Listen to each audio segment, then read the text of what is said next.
Go. Okay, I'm just gonna say right now that probably about 15 to 18% of the comments on this video will be, dude, don't you guys have a Sawzall? Yeah, exactly.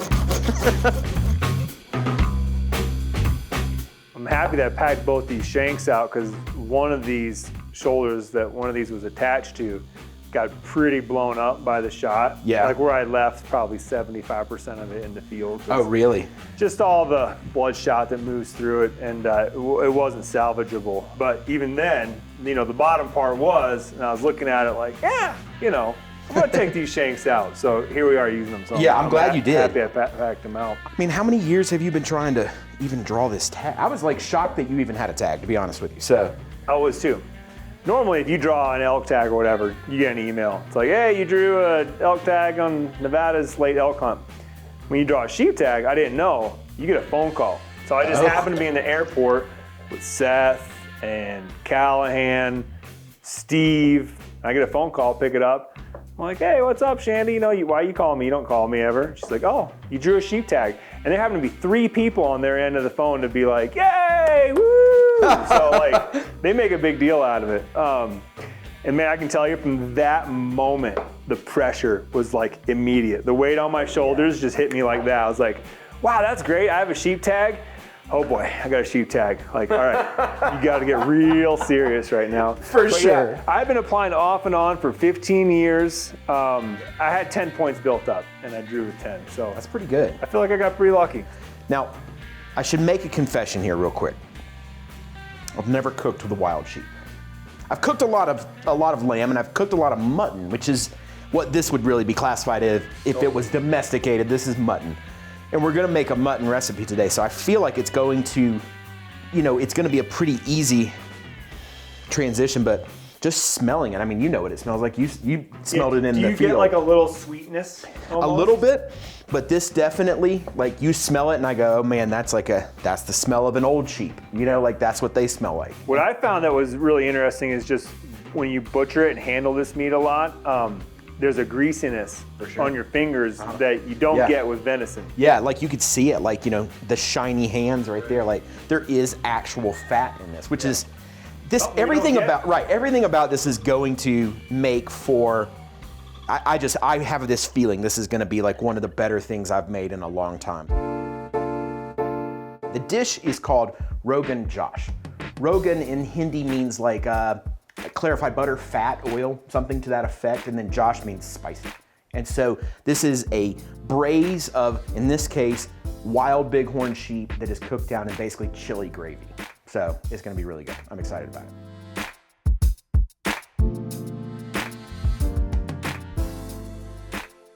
And the first thing we're actually gonna do today, we're gonna make homemade naan bread to go with this dish. It's not complicated. With any baking recipe, this is not one of those where you're like, yeah, kind of eyeball it. Like, no, it's all measured out. And so I've already measured stuff out for us. This is 2 1/4 cup of all-purpose flour. This is active dry yeast and then just sugar. And so what we need to do first is to activate the yeast.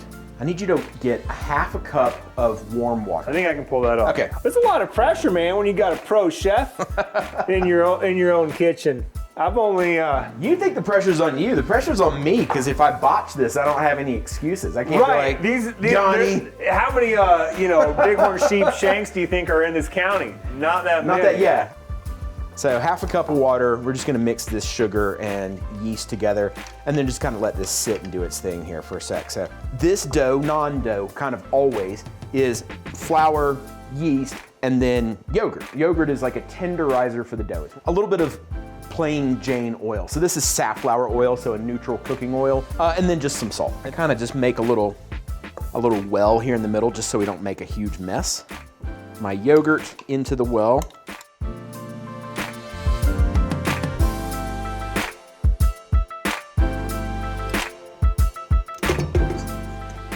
I think that will be plenty for us right there. I'm not concerned with that. So I am gonna take this bowl right here. Yeah, just a little bit of greasing it up like that. And then we're just gonna kinda drape it over the top of this thing. And then we're just gonna set this somewhere warm. For now, I think we should just set it kinda back here on the back of the range. And then we'll just come look at it, hour and a half or so see where we're at. This right here is my little masala daba. This is like my tray for holding whole spices. This is like every Indian household would have one of these, and you'll constantly replenish it with ultra fresh spices. This is cinnamon. You can truly still see that it is the bark of a tree. So next to the cinnamon is black cardamom. Really leathery, smoky kind of in their aroma, intense. Oh yeah. So then whole cloves, green cardamom next up, which I love, bay leaves. Again, very, very aromatic. Now, we're gonna turn these into something called Garam Masala, a spice blend effectively. We also have some other spices that we're gonna work with, but we need them to be very, very fine. The backbone of this dish is this red stuff, and this is Kashmiri chili powder. Looks spicy, it's pretty mild actually, when it's all said and done, but it's very, very fragrant. Next to it is powdered fennel. Next to that, kind of buried, is ground ginger. Cumin that we've already ground up super fine. And then an addition that I enjoy is a little bit of turmeric. Then we have garlic ginger paste, basically. Then our ghee. So this is that clarified butter. So this has been cooked down. This is just the fat, so none of the milk solids anymore. And then some shallots. So this will amount to a pretty decent amount because we'll use all of these shallots. So I'm adding all my spices together here. Clove, green cardamom, cinnamon, the lid on this thing, and grind this up here.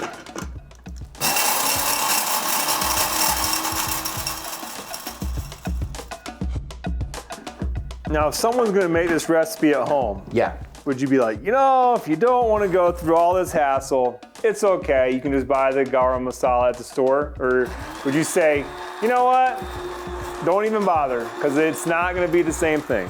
Well, so I'm glad you asked me that question because I do have a very honest answer for you, which is, how many days did it take for you to kill that sheep? How many days were you hunting? 14 days total. I killed it on the 14th So you day. spent 14 days. How many miles do you think you walked? Over 100 easily. Right, okay, so you spent 14 days, 100 miles to kill that. You don't think you can take a few minutes to make garam masala? I totally can. That's what I would tell people is that I think you should put the same amount of work into the end product that you did into harvesting it. I think that the most respectful thing you can do for an animal is to take the time to do it the right way. There's nothing wrong with packaged garam masala in many respects. I wouldn't use it for something so special as this. I would just take the extra time to do it right. We're gonna kind of sort of move our stuff, like most of our effort now is gonna kind of move over the stove. Real quick before we do that, let's just hit these with a decent amount of salt and black pepper. So we're gonna go about, medium high-ish. I already like this dish. Anything that starts off with like a quarter cup of butter, I'm in. And as a matter of fact, it's a quarter cup of butter, and then it's also going to be just like a little bit of just neutral cooking oil as well. So our bay leaves and our black cardamom. Okay, so those you didn't chop any of No, those. Those these are staying honestly, whole. like if we threw these in the spice grinder, we'd probably just break it. All right, we're going to go down in heat just a bit, maybe to about medium or so. We don't want to burn anything here. This is something that we definitely want this to take time to have happen. This is one of those deals though, you gotta stay here and stir, because you walk away and get chatting, and you come back and you got a bunch of burnt shallots. Yeah, exactly. We will reach the set it and forget it phase here shortly, but we're not there yet. All right, that looks pretty good to me for the addition of our next piece, which is our ginger and garlic paste here. So don't add the bones in yet. We're just gonna chuck those in when we add the liquid. So let's add those pieces in there.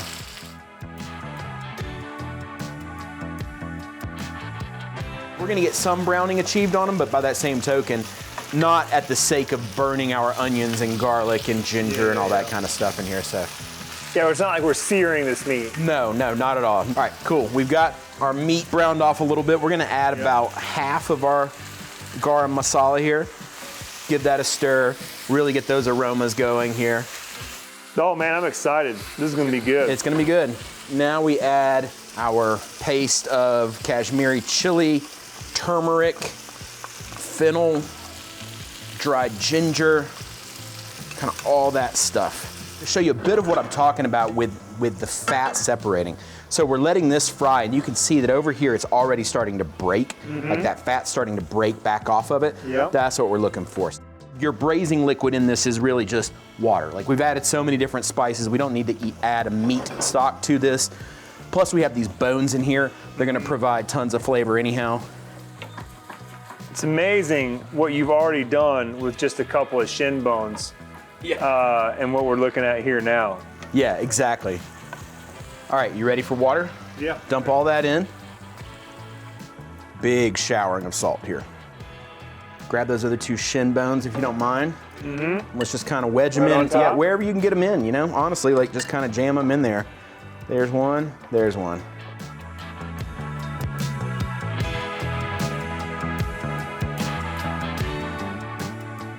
All right, so this is the hard part. This is where we just have to wait. Like we have, I don't know, we probably have 2 hours. We may even have 3 hours. Like those shanks are pretty big. So I want to see your turkeys. Yeah, you we got a turkeys? couple. Yeah, there's turkeys, chickens. Awesome. There's a dog running around too somewhere. It's beautiful. Yeah, you like the view? It's for 2 weeks, late May and early June, it's an elk nursery, and there's like anywhere from 50 to 100 cows and calves just running around in circles, having a great time. Wow. Do me a favor and grab that bucket of water, Okay. and we'll go and water and feed the chickens.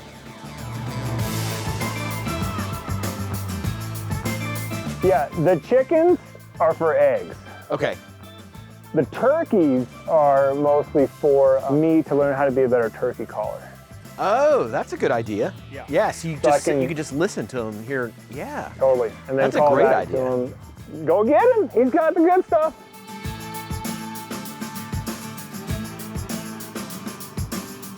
We're very pleased. I did in fact dump some on that one, but you know we had one. That's our one loss there. That's all right. Her buddies will clean her up. I'm Yeah, sure. it seems like that.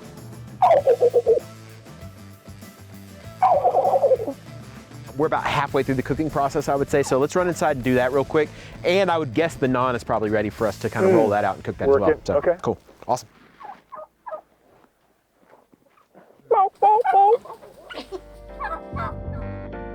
All right, so we're probably about halfway through this right now. Let's pull the lid off and take a look. Yeah, that looks great. See what I mean? The fat is already starting to separate off of that, like that raft of red, like fat. That's what we want. Oh yeah. But we need to add some yogurt to this. And what's the yogurt gonna do for it? So the yogurt does 2 things. One, it's gonna add some acidity, which is nice because this is pretty rich. But the other thing is that the lactic acid is a tenderizer as well. So it's gonna now speed up some of this cooking. So, all right, so now let's just cut it back down. All right, let's grab this naan, take a look at this. Yeah, that's gotten quite a bit bigger, I would say. So this is really simple. At this point, like all we're gonna do is just cut this thing into the portions that we need. The great thing about naan is that, well, it doesn't have to have a particular shape to it, you know? Yeah. When my wife left this morning, she's like, pay attention. I was like, to what? She's like, I'm not really, you know, that meat dish sounds interesting, but I really want you to pay attention to the naan. You see how like the bubbles are coming up in it? Like that's what you're looking for. Like that's how you want it to have that like puff. That's what you want to see happen. All right, naan bread is done. I think our curry is done. It's been a while. It's been about 4.5 hours. So longer than I expected it to take. Yeah. Let's try it. Will you grab the naan and I'll grab the curry? I'll take it over to the cutting board.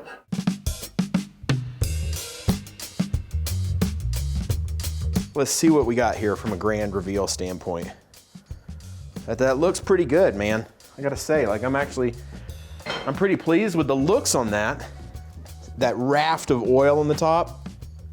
Oh, that's right. You said if it didn't have the raft of oil, we would just put the lid back on. And I mean, like I'd seriously, kick you out. if this was an Indian restaurant or an Indian cook's home, they'd be like, hey, that's not right. But that looks pretty good. I mean, I don't know. I know that, look. I think it looks great. I'm very concerned. There's a lot of pressure here because I know this was not an easy hunt. And I know that this meat is special. Yeah, no, this is only, I think, the 3rd time that I've pulled a chunk of the sheep out of the freezer so far. They're barrel chested and, you know, big bellied, but I think it's because of maybe what they eat. You know, there's just a lot of guts in there. And when you take those quarters off, I mean, you could easily put 2/4 in each hand and hold them up like this. Really? Yeah. Well, now I feel even more like I want to make sure this is right. So here, I'm gonna grab a spoon and give this a little stir up first, because I just want to make sure this gravy looks, that looks good. So like, I recognize that this is asking a lot of a cook. Again, I'm gonna use that analogy of like, this is nowhere close to all the work that went into you actually harvesting this ram. And so I want to make sure that this is the best version of this dish it can possibly be.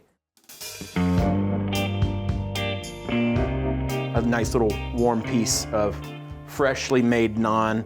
Maybe that's the first test here, is like, give this little sauce dunk here and see what's going on. That looks so freaking delicious. Oh yeah. And not too spicy. No, it's not. The heat is catching up to me. It's very heavily spiced. Yeah. This might be the only time I ever get to taste one. Now this is a Colorado Bighorn Sheep. Killed at 12,500 feet is where the sheep was living. I'm sorry, I know I cooked it, but that is banging. That is delicious. Yeah, man, pressure's off. You totally brought the dish up to par with, how special the hunt and the animal was. Ah, man, this is good. No, man, thank you. That's, I'll be doing it again with this. You should feel like I felt when I finally killed that bugger. Like, I didn't know how much pressure I had been putting on myself until I finally saw him after I shot and he rolled down the hill 300 yards and you're like, please stop, please stop, please stop. And he finally did. And then that overwhelming sense of relief and it's mixed, because one, you're like, it's done and that feels great. Like, I achieved this thing I've been thinking about for 20 years. But at the same time, you're like, it's over. Right. Those beautiful 15 days I just spent in the mountains, walking around at, 10 to 12,000 feet. And we had just unreal, beautiful weather. Like, every day I tell everybody, it's like you could have summited Mount Everest every day. Yeah. I'll tell you what this does for me. Honestly, more than anything else, tasting this, it brings something to the table that is so unique that it makes all that training and everything else that goes into it and the years of putting in it makes it worth it. So now for me, the next step for me is to figure out somehow, some way, remake this dish one day when I get a ram of my own. So. Well, you're young enough, I think, that, and if you've been already applying for a decade, like, it'll happen for you. I hope so. We'll see. Fingers crossed.